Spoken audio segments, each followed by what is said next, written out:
Hi guys, so the latest reboot of Masters of the Universe hit in cinemas. I thought what better time to kind of like revisit the original Masters of the Universe from 1987, and with Dolph Lundgren as He-Man and Frank Langella as Skeletor. And this is a movie that is very much just like the cartoon that it's adapted from, is very much firmly ingrained on my childhood. So it does, straight off the bat, it does have quite a lot of nostalgic charm for me. But I generally believe that.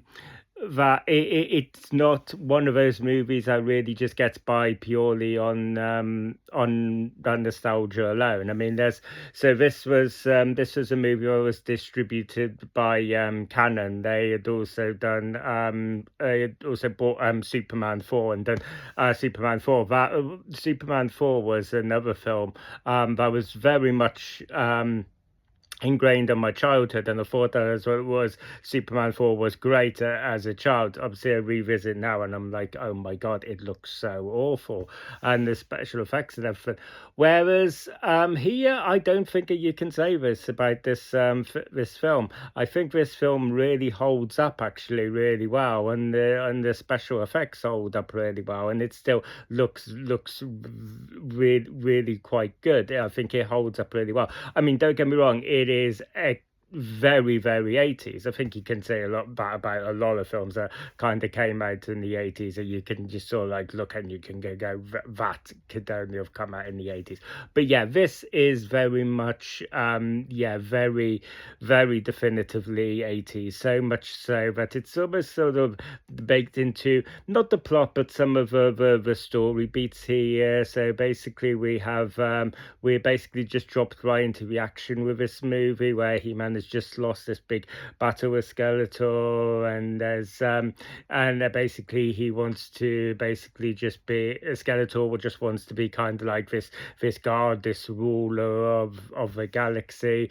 In order to do this, he's got to get this key that basically locks for worlds. Through that, we have very much a kind of an Earthbound story. We have Courtney Cox in one of her first roles that she did. I don't think it was her debut. I think she might have been in something else, maybe the same year as this, just before.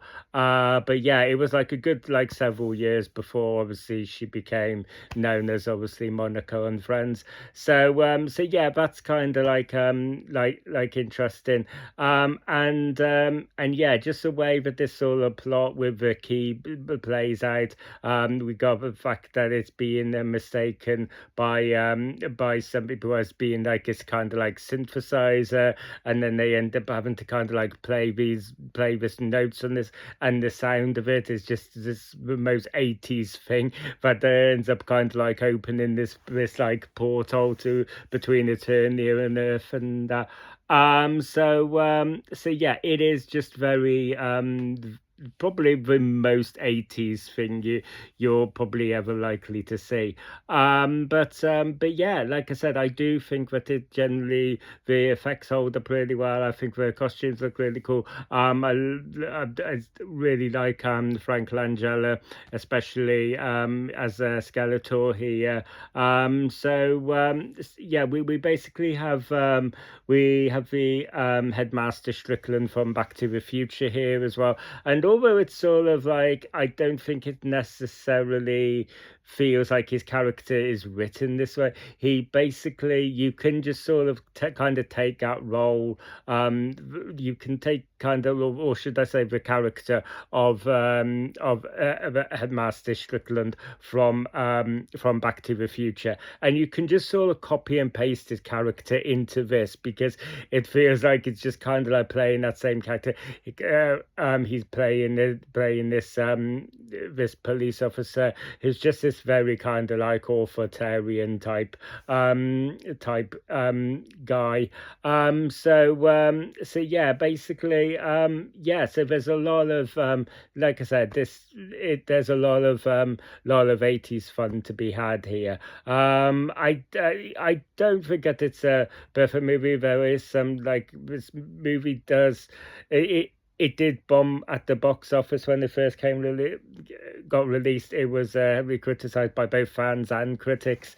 I think a lot of the reason why the fans kind of like give this film a bad rap is because as an adaptation of 1980s Masters of the Universe cartoon, it fails on quite nearly all the fronts. Like as an adaptation of that cartoon, this is not it. If you were going into this movie just expecting a kind of live action version of that cartoon, you're going to be disappointed because that's not what we got here. And a lot of it is trying to do with budget, as Canon weren't really a company that were known for doing big budget movies. So a lot of it is kind of like by and by that.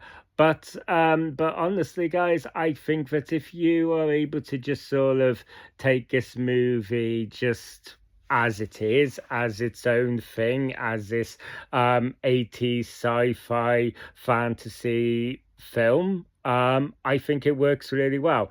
I think that I think it does borrow quite a lot of the tropes that you tended to find in a lot of 80s fantasy stuff here.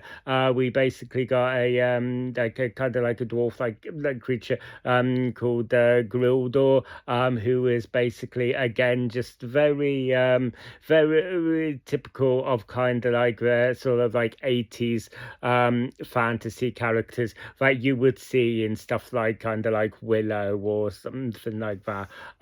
There was like a lot of these kind of like movie creatures going around during like obviously 80s fantasy sci-fi, and this kind of like very much kind of borrows from that. So yes, absolutely, I will say it works better just as an 80s sci-fi fantasy adventure than it does as an adaptation of its source material. I think that there are some like moments of it that are just do get a bit too silly or kind of like stretch.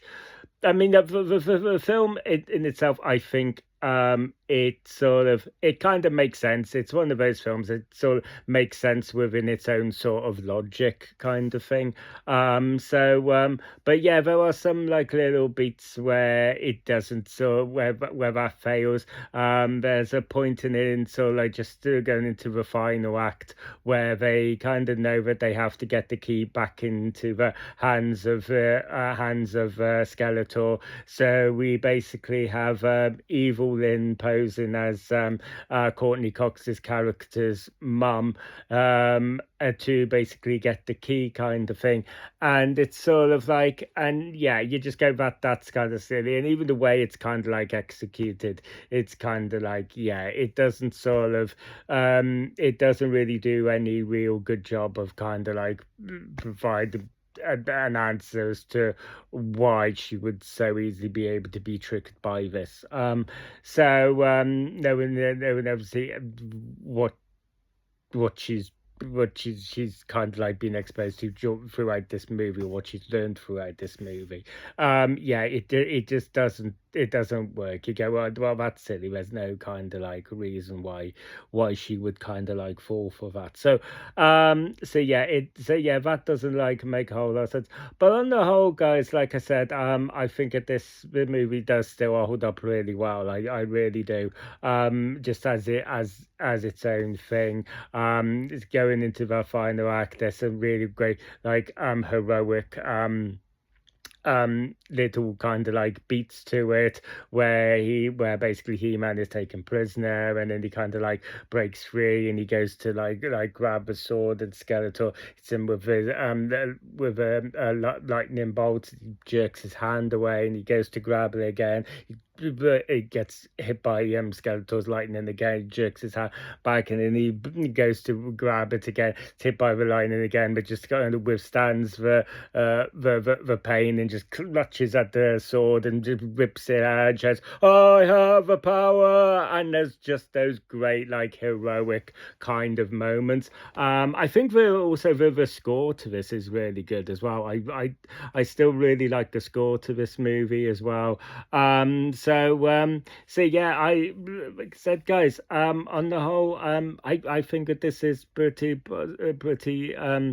solid movie. And yeah, like I said, revisiting it for the purpose of this review, I do think that it holds up. Obviously, like a lot of my charm and a lot of my bias, yes, admittedly, is kind of rooted in the nostalgia for it. But yeah, like I said, I don't think that it's all, you can put it all down to that, because like I said, there were movies in my childhood, like Superman 4, that I really liked as well, that were very much kind of like printed on my childhood. And do you know what I mean? I'm still have no problems holding my hand up now, and admitting that film is crap. So so yeah, I do think that this movie does have its long-standing merits. I really do. So yeah, that pretty much wraps up my review, guys. So yeah, thank you guys for taking the time to watch this video. If you enjoyed this video and you want to see more, don't forget to ring that bell for notifications.